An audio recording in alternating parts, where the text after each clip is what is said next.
Yo, what's going on, guys? Welcome back to the channel. In today's video I'm going to be teaching you guys how I edit my montages on Sharefactory, and more how you guys can edit your own montages on Sharefactory. I'm going to be showing you some tips and tricks that I use that you guys can also use and implement them into your editing style and make your montages a lot better. Just quickly though, before I get into the video, if you wouldn't mind smashing that subscribe button, that would mean the world to me. I'm really trying to hit 10,000 subscribers before my birthday, which is 2nd of August.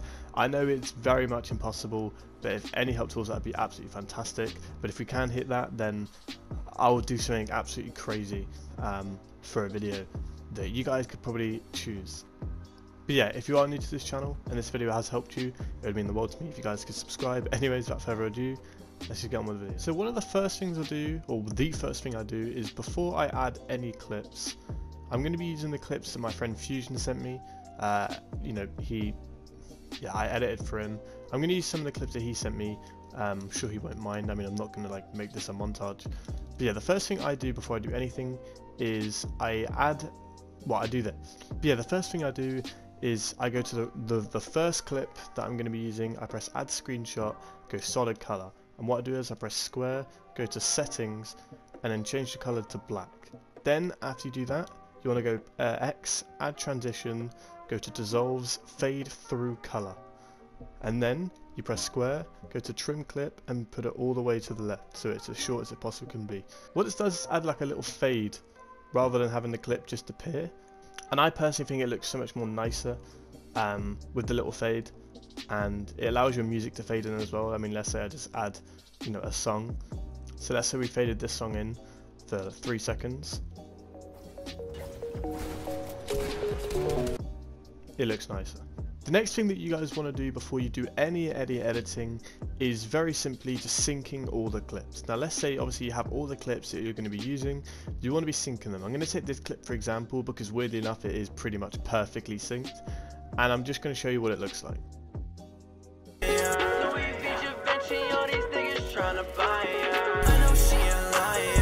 So yeah, that is pretty much on sync. Now I do have a tutorial on my YouTube channel for me showing how to sync clips. If I remember in the edit, I'll put it in the description, but if not, you can just find it in my channel. Basically, pretty easy to sync clips. Obviously, you know, it kind of shows you on the left hand side, you know, where the beat drops are. It's where it says high, and obviously as you can see here, it's right here, which is where I get the kill. And basically, if you want to sync clips perfectly, the easiest way to do it is just find out where the beat drop is, and then correspond it to where it's gonna, you know, where the clip's gonna be, and then just make sure they're literally at the same place, and then you literally get something pretty much perfectly synced.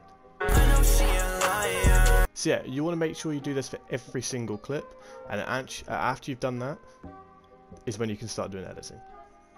Okay, so now that we have synced all of our clips, we have a nice little intro, it's time to add some nice special effects. Now I'm going to show you a couple examples in a montage that I uploaded a little while ago, and I'm going to show you the thing that I use and the things that, you know, we're going to be learning how to do in this video.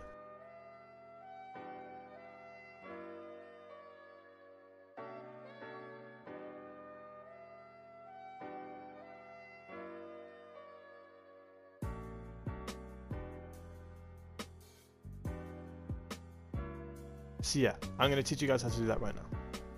Okay, so what you want to do is you want to find exactly where the beat drops, which is at this point where the kill happens. So around there. But you want to do it a couple of frames ahead. I'd honestly say 3 to 4, maybe even 5 frames ahead. So let's just say here for now. And then you want to do is you want to press square, go to split clip, and just split the clip right there. Now you want to go on the left hand side of the split, go to X, add transition, and then go to burn fade, and then what you will have is this.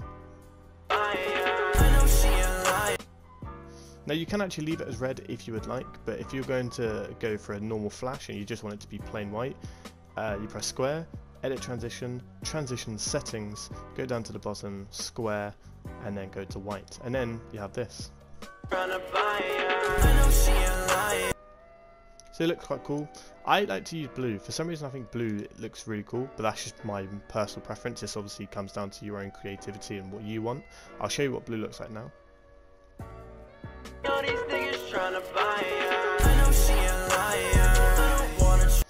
It's pretty much whatever you want it to be, if that makes sense. But yeah, that is how you add the burn fade transition. Now I'm going to show you another edit that you can use for your clips. Okay, so we're going back to the exact same clip. What you want to do is, instead of adding the burn fade transition, you want to go to add transition, you want to go to wipes, and go all the way to the bottom until you see ellipse explode. Not implode. I'm going to show you what to do with that after, but explode. Now what you want to do is, obviously, it's going to look a bit weird from the get-go, but you want to go to edit transition, transition settings. Now the feathering is basically how thick the circle is. I usually go for 0.20. That's pretty cool. Then you want to go to edit transition and then press square, and then you want to change it to purple, and then you obviously turn the brightness up, the saturation up, and then you will be left with a nice little purple ring. Now admittedly it doesn't look 100% like this, but what you want to do is, if you go to here, you can split the clip again, and then you can use the other you can use the implode to bring the circle in. Now what you could do is something pretty awesome. So if you press edit filter here, or add filter, sorry, they go all the way down to the bottom, then use dreamy. I use dreamy, I think it looks nicer than like noir and the others. That's just, once again, my own opinion. What you can do is obviously go to edit transition here, the same feathering, but you keep the circle as black, and then you can have a nice little like transition through your filters.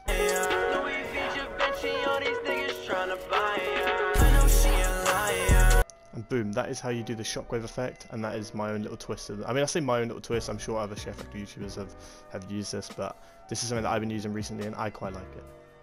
One more thing that I think is very underrated on Sharefactory is making sure you saturate all your clips. Now it's pretty simple. I'll take the clip for example, it looks like a normal clip, doesn't look bad, but you can make it look slightly better on Sharefactory by pressing X, press add filter, and it's literally the second one to the top. Saturate, and it just looks brighter, it looks nicer. Let's just compare this clip and this. Yeah, you see it's brighter here, a little bit more dull here, but if you saturate this, a little bit brighter. So what you want to do is add this to every single clip.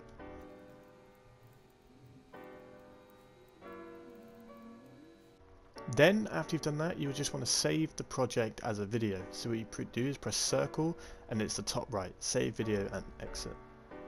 Now the reason I told you guys to do this at the start is because before you add any other filters, you want to ensure that your clips are going to be like, you know, as good quality as they can be.